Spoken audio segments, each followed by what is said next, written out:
markets reacted strongly today. শুধু প্রশাসনিক বৈঠক নয়, এরপরে বারুইপুরে পৌঁছে এক মানবিক ছবি তুলে ধরেন মুখ্যমন্ত্রী শ্রী শুভেন্দু অধিকারী। নমস্কার, আমি অনুপ কুমার, আপনারা দেখছেন ডায়মন্ড নজরদারি। আজকে সবথেকে বড় খবর, মুর্শিদাবাদ থেকে কড়া বার্তা দিলেন শুভেন্দু অধিকারী। আইন শৃঙ্খলা, দুর্নীতি, ভুয়ো সরকারি প্রকল্প, সীমান্ত নিরাপত্তা এবং একের পর এক বিস্ফোরক ঘোষণা। আর তার মধ্যেই বারুইপুরে পৌঁছে নির্যাতিতার পরিবার এবং গণপিটুনিতে নিহত ইন্দ্রজিৎ মণ্ডলের পরিবারের পাশে দাঁড়ানোর বার্তা। চলুন শুরু করি আজকের বিশেষ প্রতিবেদন। হিংসা অতীত, আইনের শাসনই শেষ কথা। এই বার্তাকে সামনে রেখে মুর্শিদাবাদ সফরে একের পর এক কড়া মন্তব্য করলেন শুভেন্দু অধিকারী।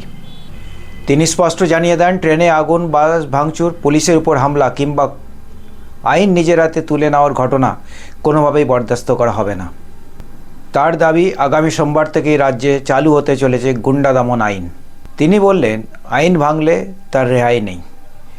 সে যে কেউ হতে পারে, পার্টির কর্মী হলেও তাকে রেহাই করা যাবে না। নারী নিরাপত্তা, মানব পাচার রোধ, দ্রুত বিচার, এই তিন ক্ষেত্রেই প্রশাসন আরও কঠোর হবে। এরপরে আসে রাজনৈতিক মহলে সবথেকে বেশি আলোচিত মন্তব্য। কারণ নাম না করেই শুভেন্দুবাবু বললেন, থানার সামনে দাঁড়িয়ে হুমকি দেবেন না, ভাষণবাজি বন্ধ করুন। আমরা অবশ্যই বুঝতে পারছি এই কথাটা কার উদ্দেশ্যে বলা হলো। যে মুর্শিদাবাদ মাটিতে দাঁড়িয়ে তিনি বললেন, আমাদের বুঝতে এতটুকু অসুবিধা হলো না, সেই মন্তব্যটি কার জন্যে। রাজনৈতিক মহলের একাংশের মন্তব্য সাম্প্রতিক বিতর্কের বক্তব্যের জবাব। অন্যদিকে পাল্টা প্রতিক্রিয়া হুমায়ুন কবির বলেন, গণতন্ত্রের কথা বলার অধিকার সকলের আছে, বিরোধীদের কণ্ঠরোধ করা যায় না। এটা একটা স্ট্যান্ডার্ড কথাবার্তা হয়ে যায় আর একটা পলিটিশিয়ানের কাছে। ফলে নতুন করে রাজনৈতিক উত্তাপ ছড়িয়ে আছে রাজ্যে। তিনি বললেন, লক্ষ্মীর ভাণ্ডার, সংখ্যালঘু স্কলারশিপ সহ একাধিক সরকারি প্রকল্পে ধরা পড়েছে বহু ভুয়ো উপভোক্তা। তার দাবি, যাচাই প্রক্রিয়ায় শত শত জাল তথ্য সামনে এসেছে। তিনি স্পষ্ট হুঁশিয়ারি দেন, যদি কোনো সরকারি আধিকারিক দুর্নীতির সঙ্গে জড়িত থাকেন তাকে অবশ্যই জেলে যেতে হবে। ব্যাংক অ্যাকাউন্ট, আধার লিঙ্ক, কেওয়াইসি সব নথি নতুন করে যাচাই করা হচ্ছে। আগামী 2 মাসের মধ্যে ভেরিফিকেশন শেষ করে দোষীদের বিরুদ্ধে কঠোর ব্যবস্থা নেওয়ার কথাও তিনি জানিয়ে দিলেন। শুধু প্রশাসনিক বৈঠক নয়, এরপরে বারুইপুরে পৌঁছে গেলেন এক মানবিক ছবি তুলে ধরলেন শুভেন্দু অধিকারী মহাশয়। প্রথমে নির্যাতিতা বালিকার পরিবারের সঙ্গে দেখা করেন, বিস্তারিত কথাবার্তা বলেন। কি কথা হলো সে কথাটা যদিও এখনও সংবাদ মাধ্যমে জানা যায়নি। তারপর গণপিটুনিতে নিহত যুবক ইন্দ্রজিৎ মণ্ডলের বাড়িতেও যান। পরিবারের হাতে তুলে দেন 25 লক্ষ টাকার আর্থিক সহায়তার চেক। এছাড়াও নিহত যুবকের দাদাকে দেওয়া হলো সিভিক ভলেন্টিয়ারের চাকরি।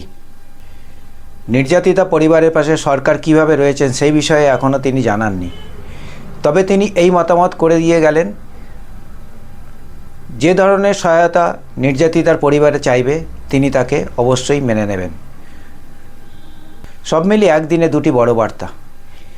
একদিকে আইন শৃঙ্খলার বিরুদ্ধে জিরো টলারেন্স, অন্যদিকে অপরাধের ক্ষতিগ্রস্ত পরিবারগুলির পাশে দাঁড়াবার এক আশ্বাস।